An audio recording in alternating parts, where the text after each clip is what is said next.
This is a pretty big team you got then. Yeah, they are. They're a good sized team. They're probably on the big end. Hey, 4 new lambs. 4 new limbs. 4 new lambs. So we're gonna do that. Twins. Cool. Two sets of twins. Wow, neither one of y'all.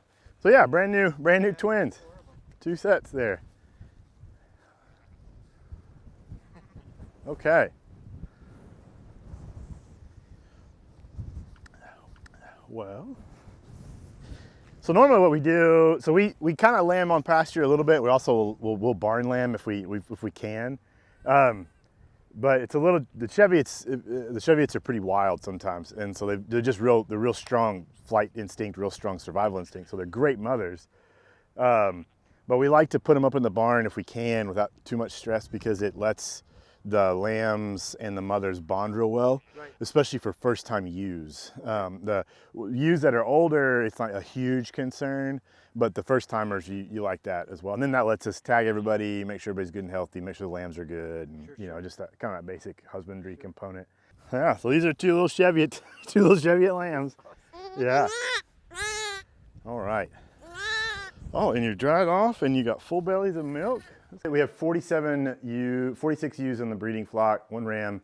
There's a couple of yearling ewes that are out there that'll join the breeding flock this fall. And so, yeah.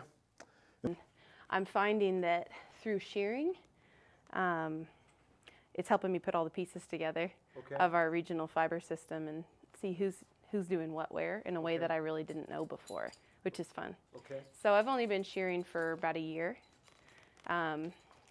but we're starting our 2nd season and trying to figure out basically the big question of what we're doing is what would an Ozark, a healthy, robust regional fiber system in the Ozarks look like? Cool. So about an hour or so, hour and a half from where we're standing right now is the headquarters for Walmart.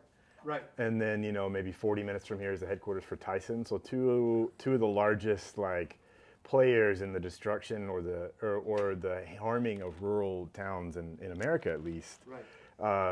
Are here. Right. And so we also, we farm the way we do for the reasons we talked about earlier, but also we do it a little bit as an act of defiance, because we think that the ways that our grandparents farmed mattered, and the towns that they grew up in and the towns that they fought for, literally, to be a little melodramatic, in World War II mattered, but also the towns that they advocated for quietly in their own ways, their whole lives, Right. and they mattered, and they're being in places like ours, this isn't just happening here, but everywhere across rural spaces, kind of globally, these customs and ways of being and ways of thinking about community, regardless of politics, community regardless of religion, community regardless of gender, all of the big questions of our time, they go away before community. How do we live in community well, right? And in the past we haven't done it well, and so we don't want to idolize the past, but there are a lot of really strong lessons that we think need to be kept. And horsepower, small economies, medium economies, I think are critical to that. I think they're critical as humanity has to figure out how do we live with 11 billion people on the planet. How do we live in climate change? I think it's critical. And I think horses, this older mode, be it horse farming or reconnecting our fiber economy locally, I think are critical.